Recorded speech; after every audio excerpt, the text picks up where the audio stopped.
Hi, my name is Adam Batty. I'm the PES product manager, and we're here at Gamescom. So what's new when it comes to this year's version of PES? There's a bunch of new features for PES. We've really focused on the gameplay. So it's the responsive controls, it's the new collision system. We've got a new AI system, so you don't have to trigger runs manually. It's all happening around you as well. We've got new camera angles, we've got new visuals using more of Fox Engine. Some of the big announcements here at Gamescom as well. As you can see right behind me is the UEFA Euro 2016 license that we've signed. And also we've announced our demos coming out next week on the 13th. Really confident. And for Europe especially, we've announced a new cover as well. So talk about the UEFA FA license and how many teams that brings and what that adds to this game. So it adds nothing to PES 2016. It's a license acquisition of a tournament, which is every 4 years. It's the first time that Konami have owned the license. It's usually something which our competition has.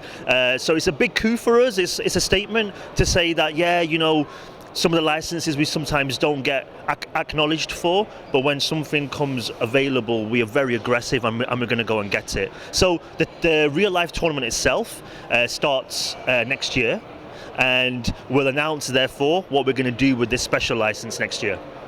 When it comes to this year's game, talk a little about how many teams there are, what type of depth there is there. Yeah, sure. Well, the licenses hasn't really changed anything negatively, you know, and that means that I'm really happy to say we're still exclusively licensed in the Champions League, exclusively with the Libertadores, which is Central South American team, Sudamericana, the Asian Champions League. We've got a bunch of European leagues like La Liga, the second division.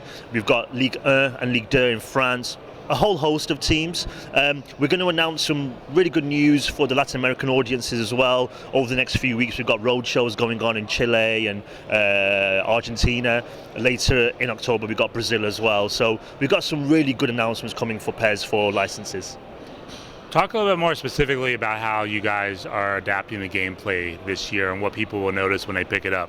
Sure, actually, yeah. I think the focus for us is to make it really responsive. I mentioned that, but the key thing is we try to distill what made PES really magical back in the day. You know, we had a few tough years with PES, and we got overtaken, and in the past we were always ahead, and we tried to figure out why we were ahead. And it's all about making you feel like you're in control. So as soon as you press the button, something happens. As soon as you move the stick, something happens. But at the same time, it's PES.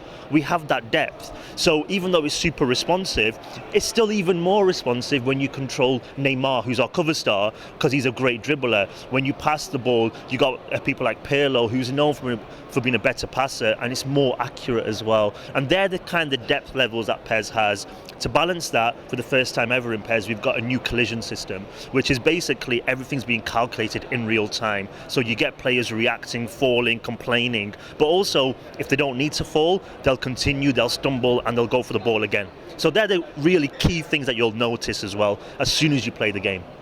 These days, a lot of people like to play online. Can you talk a little about what you guys are doing on that space? Yeah, sure. Well, we've got all the key features like 11v11, and also one of our new modes is My Club, which we brought last year. My Club is a team building mode where you can use microtransactions to buy players, really good players to make your fantasy team.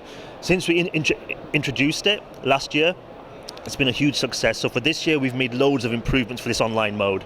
We've changed the whole menu system. We've made far more campaigns where you can sign different kinds of players based on your preference. So if you want local players, US players, for example, you can sign them only depending on your level of agent. But we also got new training mechanisms in the mode, so you can train your player up, and also experience points. So say if you like a player and he's not so high rated, you can invest that time to build him up to a better player as well. This online mode in particular, we feel is going to be the main online mode being played by all the fans this year.